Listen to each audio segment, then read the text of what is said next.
दोस्तों, केंद्र सरकार ने नए लेबर कोड को लागू कर दिया है। इस नए लेबर कोड के लागू होने से कर्मचारियों के दिमाग में अपनी सैलरी, पीएफ और ग्रेजुएटी को लेकर बहुत कंफ्यूजन था, लेकिन अब इस कंफ्यूजन को दूर कर दिया गया है।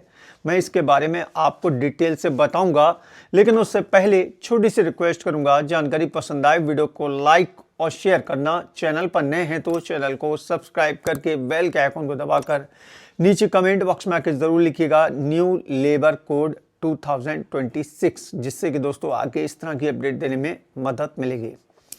दोस्तों, ज्यादातर न्यूज के पेपर ने इस खबर को प्रकाशित किया। मैं आपको समझाने के लिए पत्रिका न्यूज नेटवर्क की जो कटिंग है न्यूज़पेपर की, वो मैं आपको स्क्रीन पर जूम करके दिखाता हूं ताकि आपको अच्छे से समझा पाऊं। देखिए दोस्तों, आपको यहां दिख रहा होगा, लिखा है नया लेबर कोड। श्रम मंत्रालय ने नए श्रम कानून के ड्राफ्ट रूल्स और FAQ सार्वजनिक किए हैं।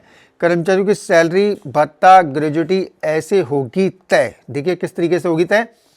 नया लेबर कोड लागू होने के बाद से नौकरी पेशा लोगों में सैलरी, पीएफ और ग्रेजुएटी को लेकर कंफ्यूजन बना हुआ था।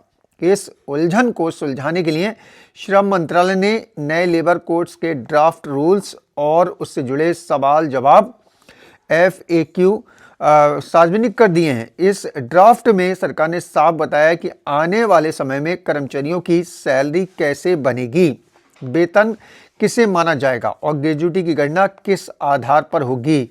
स्टेक होल्डर्स को 45 दिन के भीतर अपने सुझाव दे सकते हैं। वेतन की नई परिभाषा उसके बारे में बता रखा है। ड्राफ्ट में साफ किया गया है कि भत्ते में बेसिक पे, महंगाई भत्ता यानी DA और रिटेनिंग अलाउंस शामिल होंगे। बेसिक सैलरी कुल वेतन का 50% होगा। बाकी हिस्से में PF, bonus, commission, HRA, overtime आदि शामिल होंगे। कंपनियां बेसिक सैलरी को कम व अलाउंस को ज्यादा रख वैधानिक देनदारियों से नहीं बच पाएंगी, जिसका फायदा PF और ग्रेजुएटी में मिलेगा।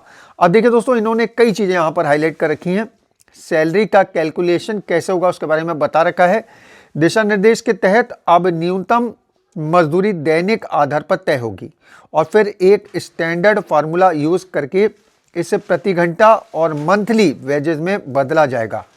इसकी गणना एक सामान्य कामकाजी वर्ग के परिवार की जरूरतों को ध्यान में रखकर होंगी। इसमें भोजन, कपड़े, घर का किराया, ईंधन, बिजली, शिक्षा, मेडिकल खर्च और अन्य बुनियादी जरूरतें शामिल हैं।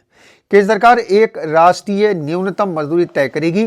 कोई भी राज्य इसके नीचे का आंकड़ा तय नहीं कर सकेगा। अब देखिए, इन्होंने यहाँ पर कई चीजें हाईलाइट कर रखी, जैसे कि कौन कौन से भुगतान वेतन में शामिल होंगे उसके बारे में बता रखा है। ड्राफ्ट में यह भी साफ किया गया है कि कुछ भुगतान वेतन का हिस्सा नहीं होंगे। इनमें परफॉर्मेंस आधारित इंसेंटिव और ESOPs, वेरिएबल पे और रीइंबर्समेंट आधारित भुगतान शामिल हैं। इसके अलावा लीव इनकैशमेंट को भी अलाउंस का हिस्सा नहीं माना गया है। यह स्पष्टता इसलिए जरूरी है क्योंकि कंपनियों और कर्मचारियों के बीच इसको लेकर काफी भ्रम था। आगे देखिए, इसी में ग्रेजुएटी के नए नियम बता दिए गए हैं। नई व्यवस्था में ग्रेजुएटी की गणना अब केवल बेसिक सैलरी पर नहीं होगी, बल्कि आखिरी बार मिलने वाले वेतन के आधार पर होगी। जिसकी सैलरी अलाउंस हैवी थी, उनकी ग्रेजुएटी बढ़ सकती है। ग्रेजुएटी का नया नियम पीछे की तारीख से लागू नहीं होगा। यह व्यवस्था 21 नवंबर 2025 से प्रभावी मानी जाएगी।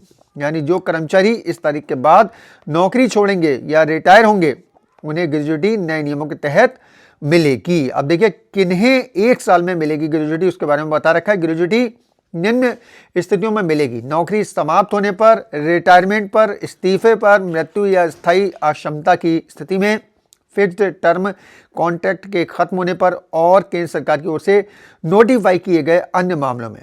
फिक्स्ड टर्म कर्मचारियों को 5 साल इंतजार नहीं करना होगा। उनका कॉन्ट्रैक्ट पूरा होता है तो 1 साल की सेवा के बाद ही ग्रेजुएटी का हक मिलेगा। अब देखिए, इन्होंने यहाँ पर एक चीज और हाईलाइट कर रखी है कि भाई ओवर टाइम में क्या बदलेगा उसके बारे में बता रखा है।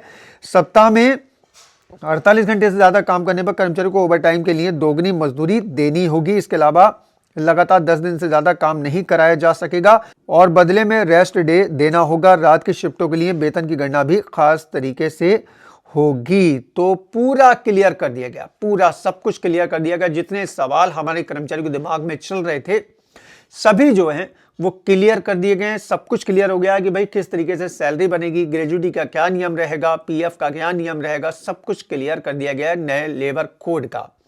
दोस्तों जानकारी कैसी लगी जरूर बताइएगा, और वीडियो पसंद आया हो वीडियो को लाइक और शेयर कर दें। चैनल पर नए हैं तो चैनल को सब्सक्राइब करके बेल के आइकन को दबा लें ताकि फ्यूचर में इस तरह का हर अपडेट आपको हमेशा टाइम से मिलता रहे। चलिए दोस्तों चलता हूं, अपना ख्याल रखिए, परिवार का ख्याल रखिए, फिर मुलाकात होगी। Thank you.